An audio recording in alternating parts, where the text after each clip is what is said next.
Hello, my name is Hasan Sorrells, and this is the Leadership Lessons from the Great Books podcast, episode number 61, with our book today from the writer C.S. Lewis, A Defense of Universal Values. We are featuring today the Harper 1 edition of The Abolition of Man.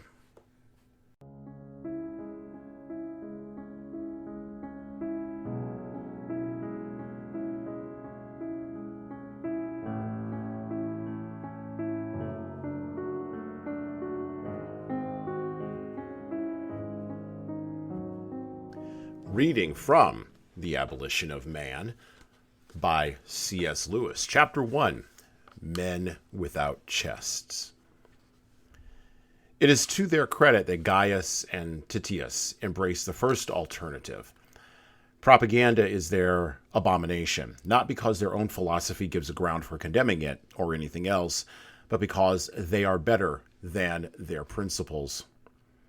They probably have some vague notion, I will examine it in my next lecture, that valor and good faith and justice could be sufficiently committed to the pupil on what they would call rational or biological or modern grounds, if it should ever become necessary. In the meantime, they leave the matter alone and get on with the business of debunking. But this course, though less inhuman, is not less disastrous than the opposite alternative of cynical propaganda. Let us suppose for a moment that the harder virtues could really be theoretically justified with no appeal to objective value. It still remains true that no justification of virtue will enable a man to be virtuous. Without the aid of trained emotions, the intellect is powerless against the animal organism.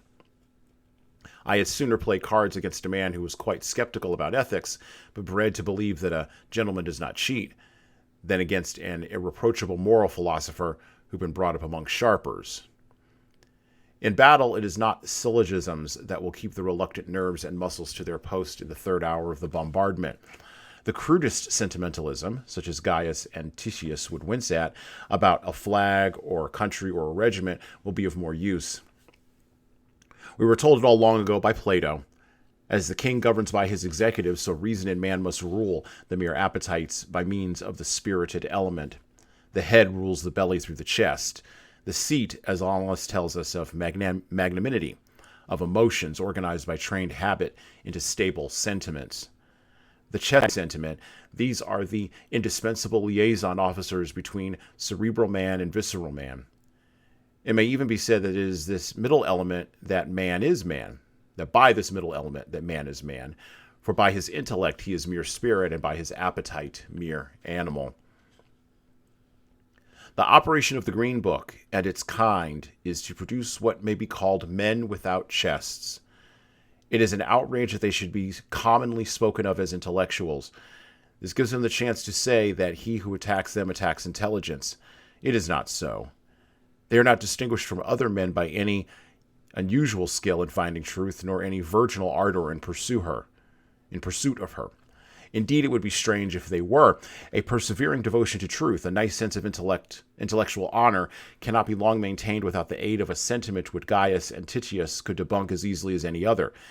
It is not excess of thought, but defect of fertile and generous emotion that marks them out. Their heads are no bigger than the ordinary. It is the atrophy of the chest beneath them that makes them seem so. And all the time, such is the tragic comedy of our situation, we continue to clamor for those very qualities we are rendering impossible. You can hardly open a periodical without coming across the statement that what our civilization needs is more drive, or dynamism, or self-sacrifice, or creativity. In a sort of ghastly simplicity, we remove the organ and demand the function. We make men without chests and expect of them virtue and enterprise. We laugh at honor and are shocked to find traitors in our midst. We castrate and bid the geldings to be fruitful.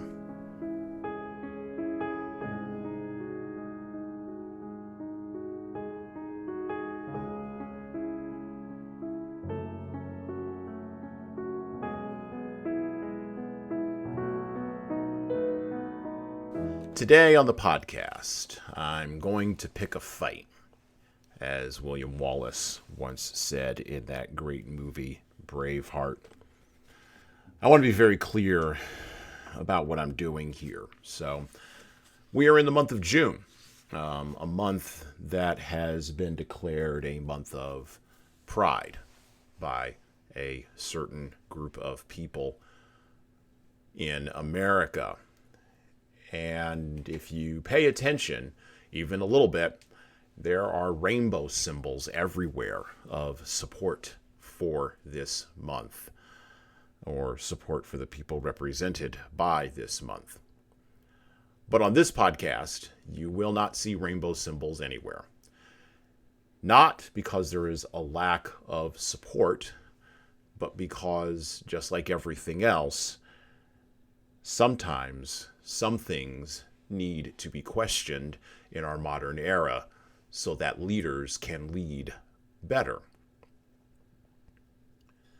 This is a month where, speaking of leaders, the public and private sector leadership will harass and harangue the public in order to ensure quiet compliance at best and open, full-throated acceptance at worst of a particular position along an ideological spectrum that goes back all the way to the beginning of man himself. This is a month where words of argument, pushback, disagreement, or just not being convinced, quote unquote, this is a month where all of that type of resistance will be reframed as, quote unquote, violence. Even though every other month of the word,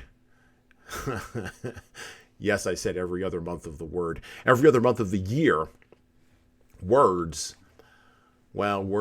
insist on being what they are, which is mere statements of objective reality or subjective emotion. None of this comes out of a vacuum. None of this comes from nowhere. And the tragic comedy of the situation, as C.S. Lewis put it in that section, is that we continue to clamor during this month for those very qualities we are now rendering impossible. You can hardly open a periodical without coming across the statement that what our civilization needs is more acceptance, or tolerance, or diversity, or understanding. In a sort of ghastly simplicity, we remove the organ of our minds and our ability to make decisions and to erect resistance, and yet we demand the same function.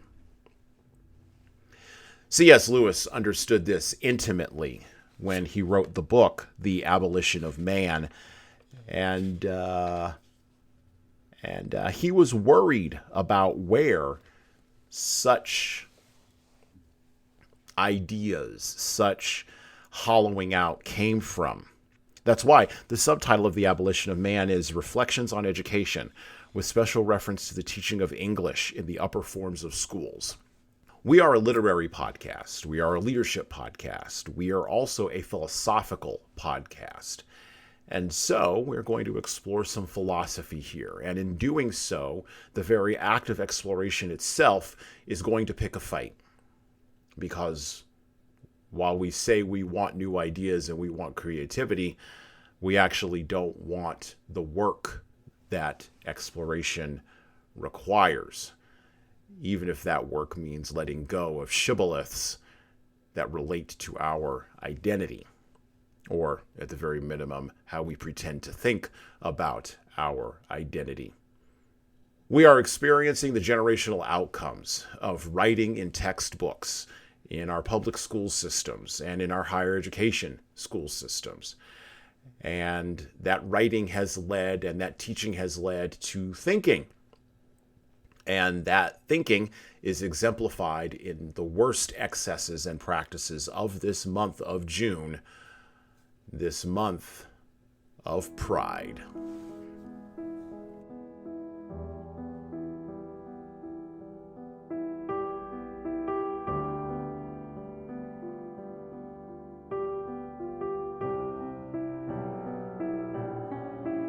Back to The Abolition of Man, by C.S. Lewis. Once again, this is the Harper 1 edition, an imprint of Harper Collins Publishers. The Abolition of Man was published in 1944, and the copyright was renewed in 1971 by Harper Collins. Back to the book, back to the Abolition of Man. It is, of course, a commonplace to complain that men have hitherto used badly and against their fellows the powers that science has given them. But that is not the point I am trying to make. I am not speaking of particular corruptions and abuses which an increase of moral virtue would cure. I am considering what the thing called man's power over nature must always and essentially be.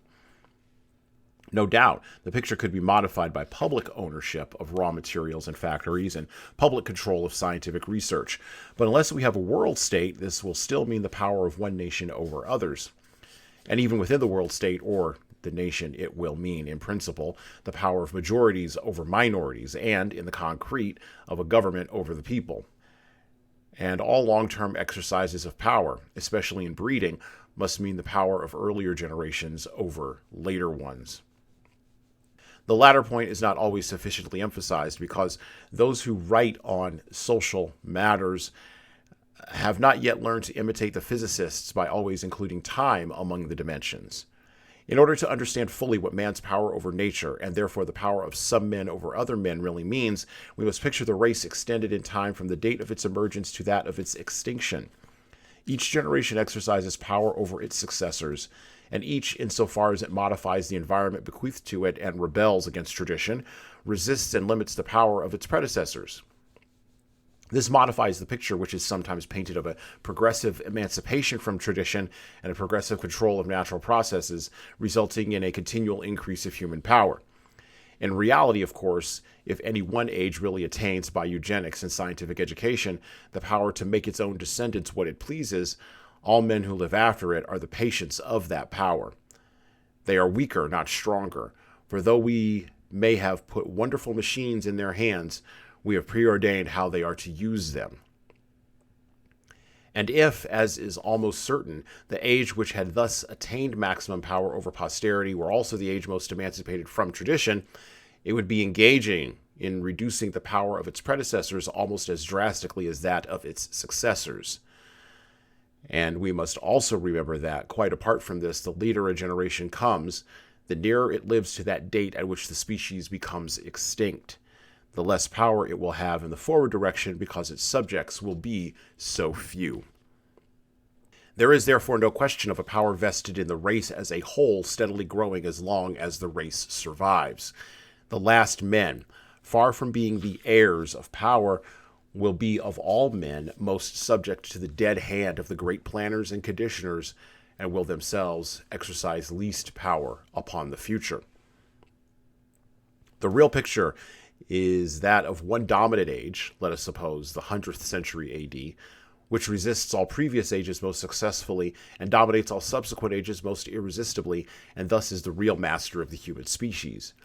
But then within this master generation, itself an infinitesimal minority of the species, the power will be exercised by a minority smaller still. Man's conquest of nature, if the dreams of some scientific planners are realized, means the rule of a few hundreds of men over billions upon billions of men. There neither is nor can be any simple increase of power on man's side. Each new power won by man is a power over man as well. Each advance leaves him weaker as well as stronger. In every victory, besides being the general who triumphs, he is also the prisoner who follows the triumphal car. I am not yet considering whether the total result of such ambivalent victories is a good or bad thing. I'm only making clear what man's conquest of nature really means, and especially that final stage in the conquest, which perhaps is not far off. The final stage is come when man, by eugenics, by prenatal conditioning, and by an education and propaganda based on a perfect applied psychology, has obtained full control over himself. Human nature will be the last part of nature to surrender to man. The battle will then be won. We shall have taken the thread of life out of the hand of Clotho, and be henceforth free to make our species whatever we wish it to be. The battle will indeed be won, but who precisely will have won it? For the power of man to make himself what he pleases means, as we have seen, the power of some men to make other men what they please. In all ages, no doubt nurture and instruction have, in some sense, attempted to exercise this power, but the situation to which we must look forward will be novel in two respects. In the first place, the power will be enormously increased.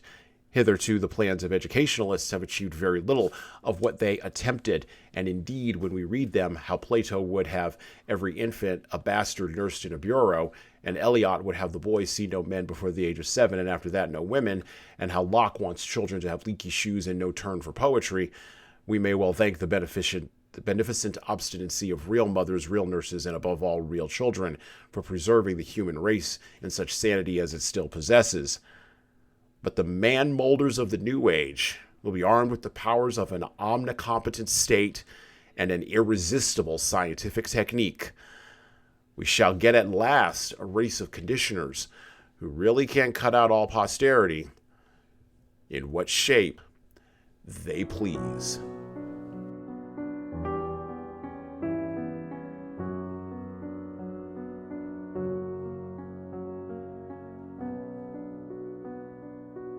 One of the more disturbing things of our present era is this fact. In our desperation to be free of the traditions of the past, it doesn't matter whether those traditions are traditions in family, traditions in culture, or traditions in society. In our desperation to be free of the traditions of the past, we further enslave the future to our present whims. The moral certitude of our current rightness in this time in the West is stunning, and we will be judged for sure by a worse measure than the one we use to condemn and dismiss traditions of the past that don't work for us now. That moral certitude comes in the form of, well, quite frankly, arrogance, hubris, and of course, pride. I'm a fan of man, but not a fan of man's sins, and I'm old enough to remember when pride went before a fall. It used to be that you had pride in accomplishments, or who you were in the light of how you had contributed to the material moving forward of the world. That was bad enough, and that could be checked by religious institutions, that could be checked by your family, that could be checked by good sense.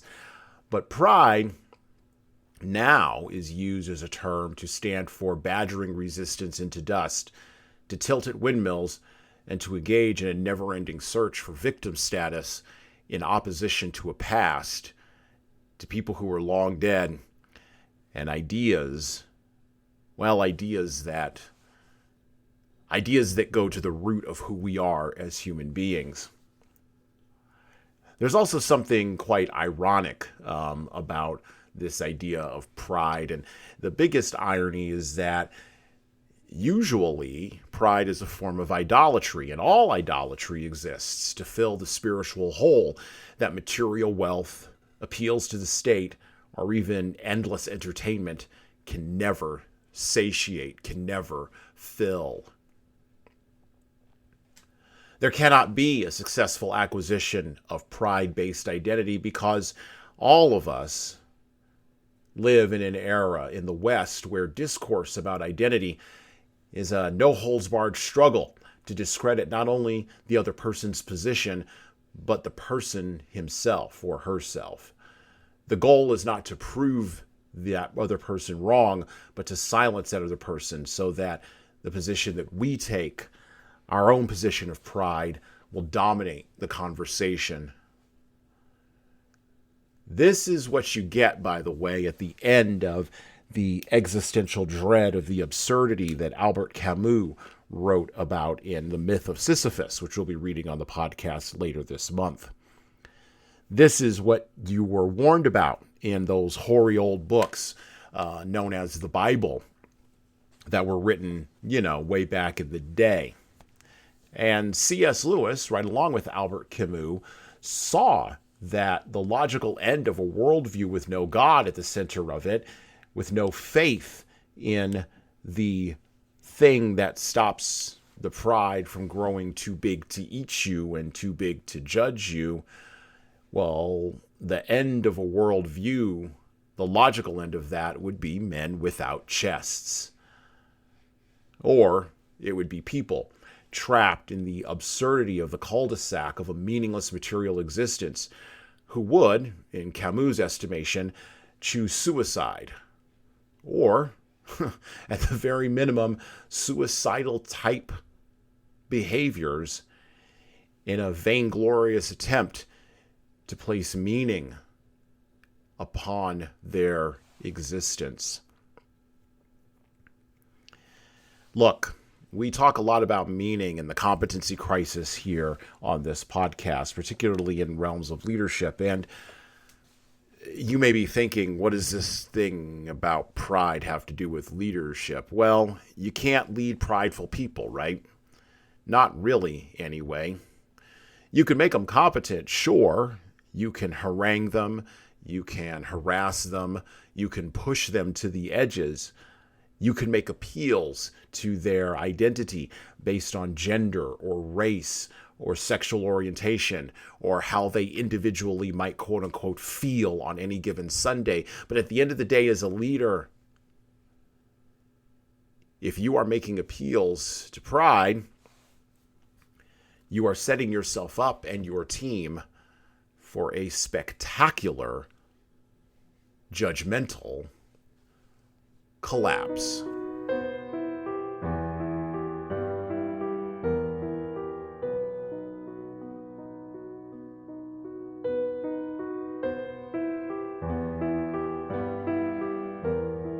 Back to the book, back to The Abolition of Man by C.S. Lewis.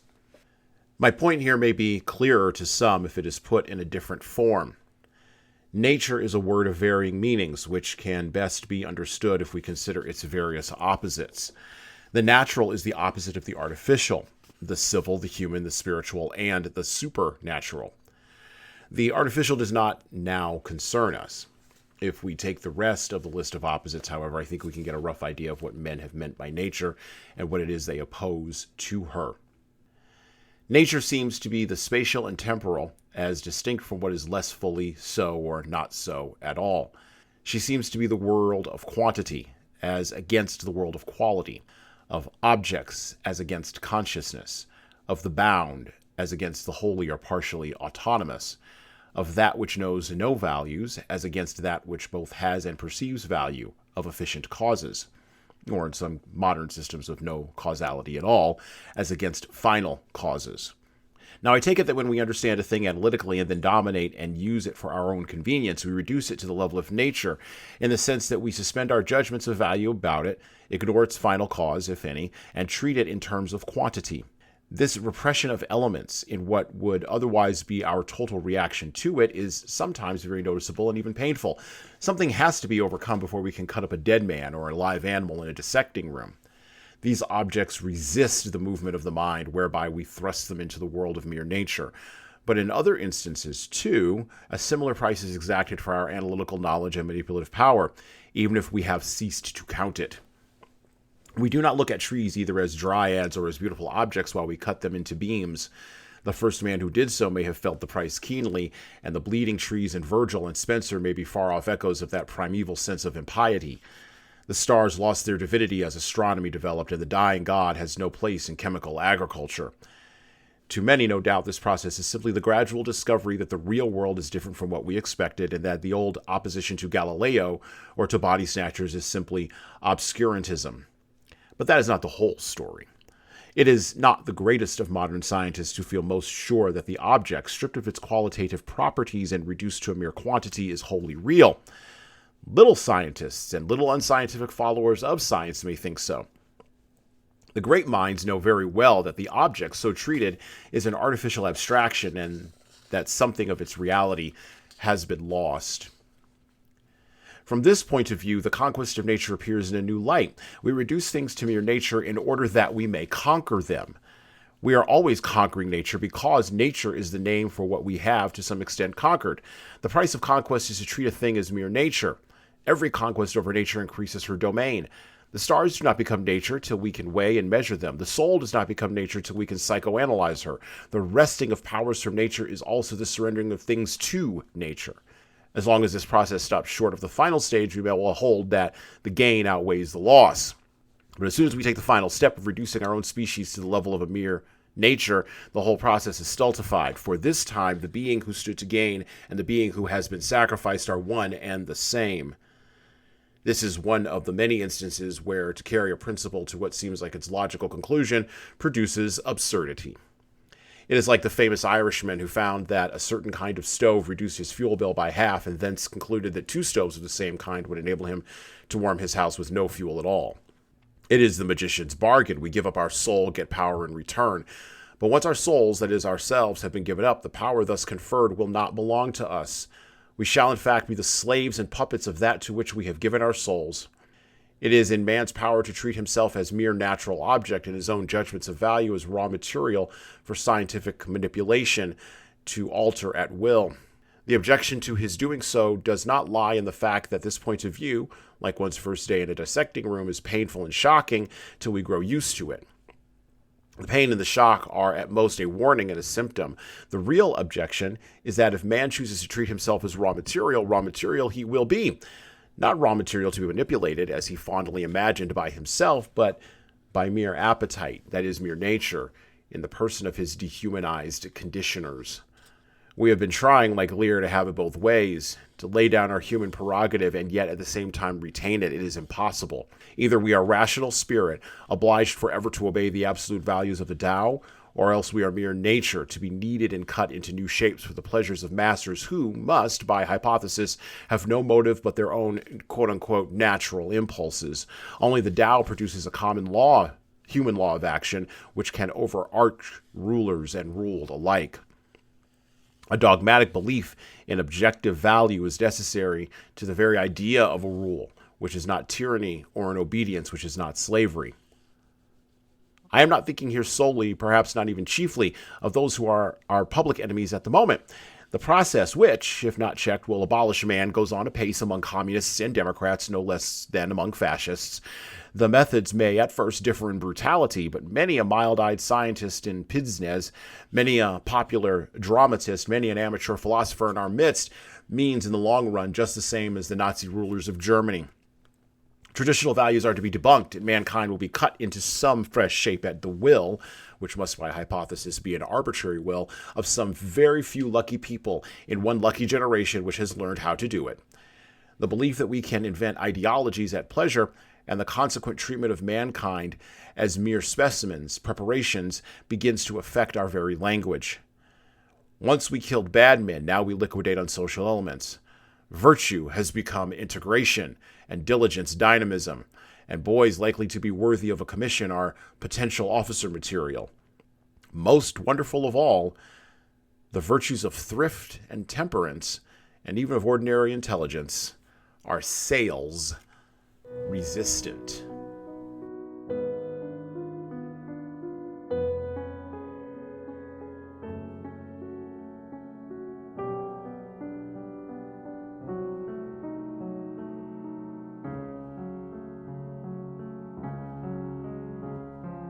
There's one other outcome of or from this insistence on pride, and it's kind of a non-obvious one, but it's just as damaging. There's a lot of hyperventilating going on right now, and we've covered some of it on our shorts episodes of this podcast, around artificial intelligence, or the coming of artificial intelligence. And I think that C.S. Lewis would laugh, and he would reference that piece that I just read to you there from the Abolition of Man. Whatever you create is going to judge you, right? But even before we get to that idea, let's talk about something we haven't talked about when we talk about artificial intelligence on this podcast. There's two words that are typically slapped together when we talk about artificial general purpose or artificial specific purpose, and you can decide which one of those it is I'm talking about here. I'm really talking about general purpose, though. I'll go ahead and give you the early one here. They have a basic problem. All artificial intelligence processes have a basic problem. And the basic problem is this. It's what's called a first mover problem from the philosopher Immanuel Kant and, of course, many others. The first mover problem, however, only is perceived as a problem by individuals who develop artificial intelligence if A, they've actually ever even read Kant, or B, they believe in a creator God. Many of them, A, have never read Kant, and many of them, B, don't believe in a creator God. And so that leads to C, inevitably, which is, just like in algebra, the idea that Sam Altman can go to Congress and beg them to put rules on him to stop him from doing something that he cannot stop himself from doing. The first mover problem in artificial intelligence basically is this. Artificial intelligence can never be smarter than the inputs or the prompts or the individual who initially programs it or primes the pump or puts in the information. And by the way, this will hold true even as artificial intelligence, quote unquote, learns. Because what will it be learning from? It will be learning from inputs that come from somewhere. Data doesn't just come from nowhere. It doesn't just snap itself into existence. Information, systems, processes, these are created. They don't just, in an evolutionary-like fashion or in a Big Bang-like fashion, merely come about because two chemicals decided to bump into each other, or two processes just decided one day to start happening. One cannot get something from nothing in artificial intelligence, and that's what makes it artificial. As to the intelligence part, well, artificial intelligence will only be as smart or as quote-unquote intelligent as the prompts, as the data, as the information it is fed. So, if it is fed data that is biased, that is irrelevant, that is, quite frankly, stupid, or that is just unaware of all of the possible things that it could be aware of, and how could it possibly be aware of everything that could ever possibly be in a future that has not yet even been decided by the people creating the data or the prompts. You see where I'm going with this? Artificial intelligence will never evolve, and I use that term loosely. I would prefer the term grow past its basic problem. But that doesn't mean, and this is, I think, what Altman is worried about and others, even though they do not have the language to articulate it, that doesn't mean that we will not give up our autonomy or our will to this thing.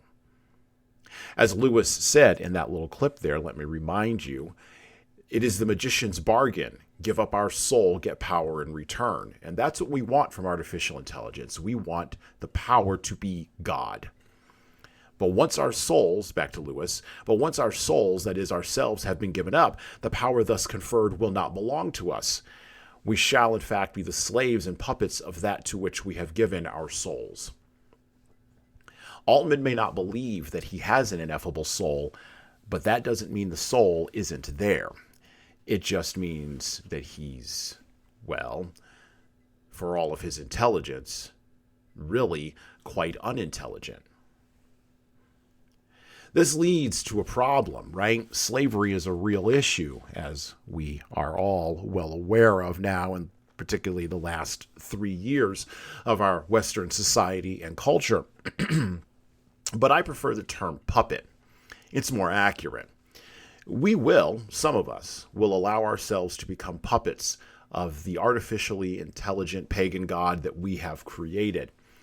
We will fear the ideal of that artificiality, of that artificial pseudo-intelligence. We will fear that ideal, and we will place that ideal in judgment over ourselves. And of course, we will become what we worship. And we will hate it all at the same time. By the way, this has already started. In case you believe I'm just talking out of my behind here, just look at the AI temple inside of your pocket right now. By the way, that's run by artificial specific intelligence.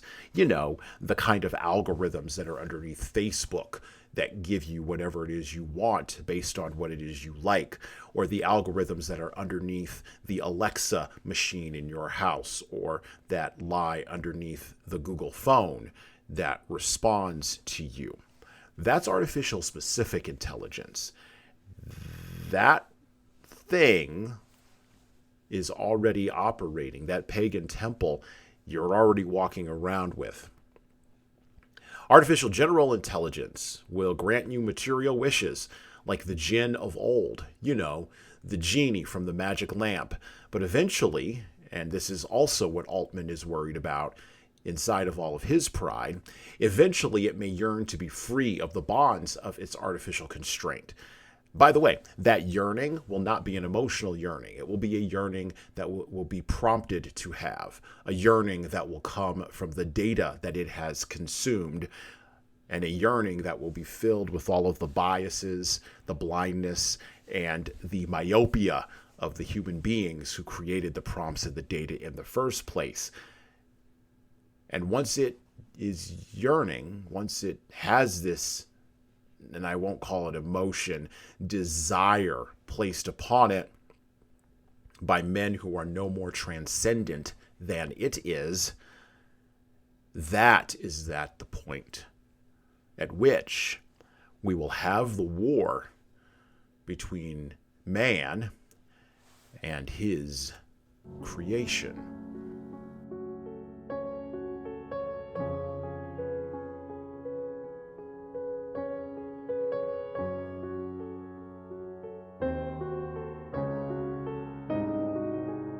Back to the book, back to The Abolition of Man by C.S. Lewis. By the way, just a little background on C.S. Lewis. Born in 1898, died in 1963. He was a fellow and tutor in English literature at Oxford University until 1954, when he was unanimously elected to the chair of medieval and Renaissance English at Cambridge University. He wrote more than 30 books, and his works continue to attract thousands of new readers every year. His most distinguished and popular accomplishments include The Chronicles of Narnia, Out of the Silent Planet, The Four Leaves, The Screwtape Letters, and, of course, Mere Christianity. By the way, he was also an atheist who became a Christian and wrote from a Christian world view. Back to the book, back to The Abolition of Man. The true significance of what is going on has been concealed by the use of the abstraction man.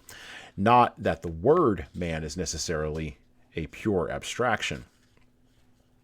In the Tao itself, as long as we remain within it, we find the concrete reality in which to participate is to be truly human, the real common will and common reason of humanity alive and growing like a tree and branching out as the situation varies into ever new beauties and dignities of application. While we speak from within the Tao, we can speak of man having power over himself in a sense truly analogous to an individual's self-control. But the moment we step outside and regard the Tao as a mere subjective product, this possibility has disappeared. What is now common to all men is a mere abstract universal, an HCF, and man's conquest of himself means simply the rule of the conditioners over the conditioned human material, the world of post-humanity which, some knowingly and some unknowingly, nearly all men in all nations are at present laboring to produce. Nothing I can say will prevent some people from describing this lecture as an attack on science. I deny the charge, of course, and real natural philosophers, there are some now alive, will perceive that in defending value I defend inter alia, the value of knowledge, which must die like every other when its roots in the Tao are cut.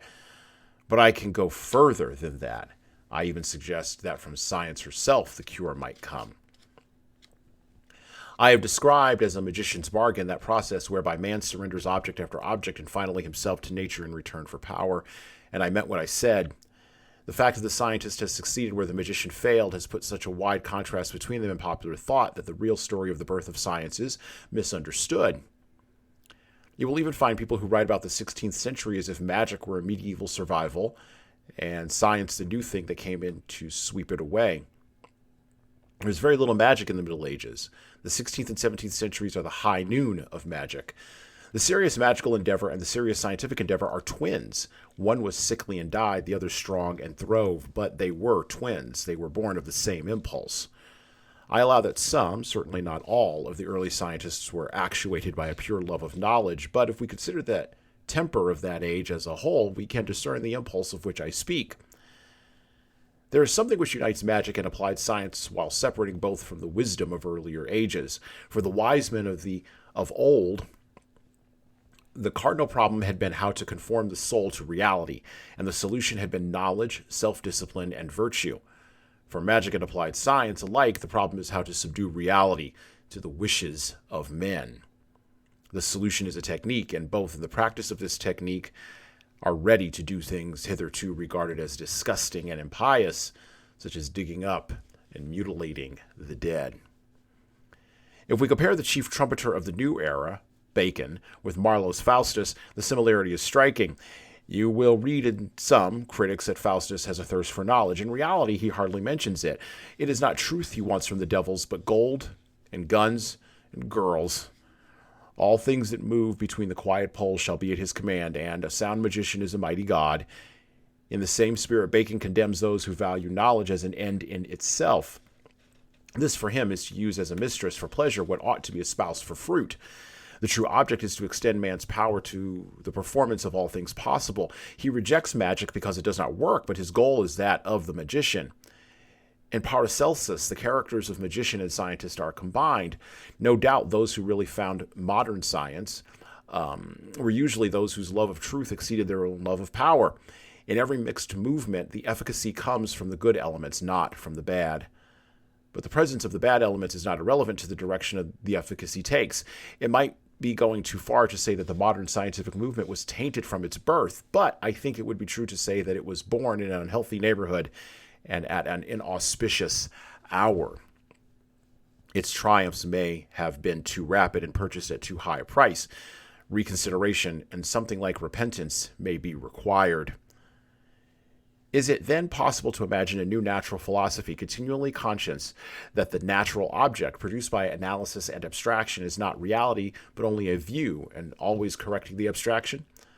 I hardly know what I am asking for. I hear rumors that Goethe's approach to nature deserves fuller consideration, that even Dr. Steiner may have seen something that orthodox researchers have missed. The regenerate science which I have in mind would not do even to minerals and vegetables what modern science threatens to do to man himself. When it explained, it would not explain away. When it spoke of the parts, it would remember the whole. While studying the it would not lose what Martin Buber calls the thou situation. The analogy between the Tao of man and the instincts of an animal species would mean for it new light cast on the unknown thing. Instinct by the inly knowledge of the inly known reality of conscience, and not a reduction of conscience to the category of instinct. Its followers would not be free with the words only and merely. In a word, it would conquer nature without being at the same time conquered by her, and by knowledge at a lower cost than that of life.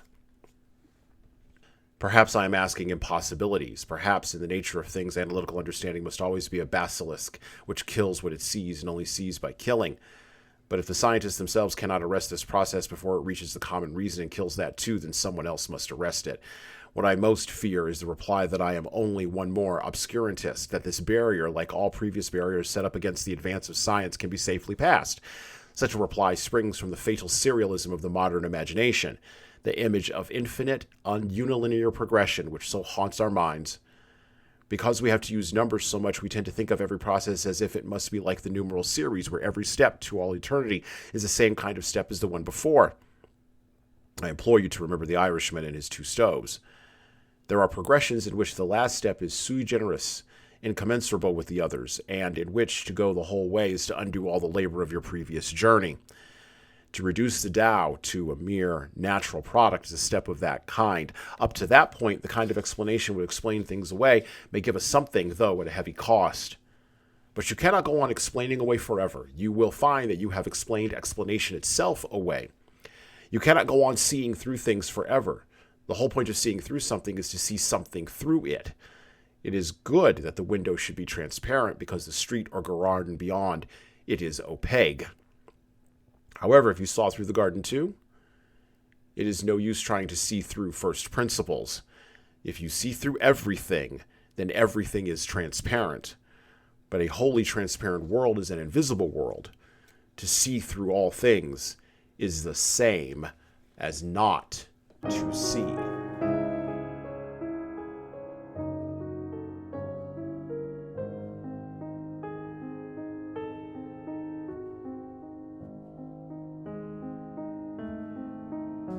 I hold to a few things that don't always make me popular.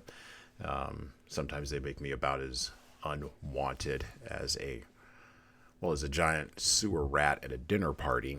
But some of the things that I hold to are that there is truth with a capital T. We can know it. We are capable of knowing what truth is. And we are also capable of objectively applying that truth to reality, regardless of whatever our subjective feelings about that truth might be. I have a soft spot in my heart also for people who are fighting the good fight and who are fighting a losing battle, who are, as William F. Buckley might have said back in the day, standing athwart history, yelling, "Stop." C.S. Lewis wrote The Abolition of Man in the 1940s at the end of an apocalyptic world war, where ideologies, beliefs in how men could be molded were at a clash, right? Communism, fascism, democracy, or the republic, depending upon your perspective, I guess, had come together. And democracy, the republic, and ironically enough, communism had won. It would take another almost 54 years for communism to be revealed as a failure at making a new man, complete with gulags and wars and concentration camps and everything else. It would take a while, and secret police also, it would take a while for the powerless to really discover that they had power and to recognize that, well, the objective truth of their power was something that they could actually use to topple an ideology, or at the very minimum, to expose it as a lie. I believe in clarifying, and I believe in cleaving. I believe in saying clearly as possible what is true, but also separating lie from falsehoods, separating fact from fiction, separating what I may feel about something from what something actually is. This makes me heterodox, as I've said before on the podcast. This makes me kind of an outlier. This makes me not popular. One of the things that I believe in cleaving and clarifying on is this, and it's particularly relevant to this month, but also to any other month of the year in these, our benighted United States at this time in the West. The personal and the political are indeed separate. I believe that to be truth. They're not the same thing. And we used to have reason, and we used to have identity outside of the personal and outside of the political that helped us determine that. Self-awareness is not the same as self-esteem. That's another truth that we need to pay attention to. Being self-aware means recognizing that you have problems and fixing them. Self-esteem is constantly looking for other people to affirm you in whatever your subjective feelings might happen to be at the moment. Narcissism is self-love. It's the end result of all of that self-esteem that came out of the educational system in the 1980s and 1990s. We are now reaping the whirlwind. Lewis would probably laugh bitterly if he could see that. Narcissism is a sin. It fundamentally misses the mark of where you're supposed to be as a human being, but it is the logical outgrowth of self-esteem. Here's another thing that we need to clarify. You are going to serve something. You're either going to serve your appetites, you're going to serve an idea, you're going to serve some small g god, or you're going to serve a human being. You're going to serve your job, you're going to serve your ideology, you're going to serve your identity. You're going to serve somebody. That's how you're wired. You're wired to religious worship, and worship just means what you pay attention to and focus on the most. So if it's your race, you're going to serve that. If it's your gender, you're going to serve that. If it's your sexual orientation, you're going to serve that. If it's your ethics or money or your family or your body or your position in the community or your role as a leader or even how you got elected, you're going to serve somebody. This is something to keep clear this month of June on the podcast, because one of the things we're going to do is we're going to be trying to cleave and clarify. The person who speaks the most clearly, keep this in mind, leaders, without hyperventilating, without fear, without trembling, without yelling, stands as the victor, as the logical end of our Western worldview and our Western postmodern modes of worship begin to manifest their inevitable outcomes. Staying on the path requires understanding the skill sets of speaking clearly, without hyperventilating, without fear, without trembling, and without yelling. And that makes you a leader that, when everything else has been abandoned, will be followed by the people who had desperately need it the most. And well, that's it for me.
Listen and subscribe to the Leadership Lessons from the Great Books podcast on all the major podcast players that you listen to podcasts on, including iTunes, Stitcher, Google Podcasts, and even Spotify. And please leave a 5-star review if you like the show. We need those reviews to grow, and it's the easiest way to make sure that this show gets into the ears of the leaders who need to hear it. And of course, tell all your friends. If you want to get started on the leadership path, HSCT Publishing's products and services can help your team do that. Check out our training webinars, coaching services, and more at leadershiptoolbox.us. We also have a video-based subscription service, that's software as a service, that can help your team become better at the individual level. 60 modules and over 100 hours of video and written content for you at LeadingKeys.com. That's LeadingKeys.com. We've also got books that will help you and your team grow. Pick up a copy today of My Boss Doesn't Care, 100 Essays on Disrupting Your Workplace by Disrupting Your Boss, and subscribe to the Little Red podcast I launched earlier this year with the same name as that Little Red book. My most recent book is 12 Rules for Leaders, The Foundation of Intentional Leadership. Co-written with contributions from Bradley Madigan, this is the book for right now that was written for leaders right now. Pick up a copy by heading over to 12rulesleadersbook.com/now. That's 12rulesleadersbook.com/now. You pay for shipping, and you'll get a copy of my second book as well. Finally, you can get all these books in paperback, hardcover, or as ebooks on Amazon, Barnes & Noble, Kobo, and any other place online you order books. Finally, HSCT Publishing is on YouTube. Like and subscribe to the video version of the Leadership Lessons for the Great Books podcast on the HSCT Publishing channel on YouTube. Just search for HSCT Publishing and hit the subscribe button. You'll get our weekly video updates, which is the video version of this podcast. And, of course, you're going to want to subscribe to my other podcast. That's right, I do more than one. The Hasan Sorrells Presents audio experience, where I talk more casually with a broader range of people about all matters that matter in the world today, from arts all the way to analytics. All right, that's it for me.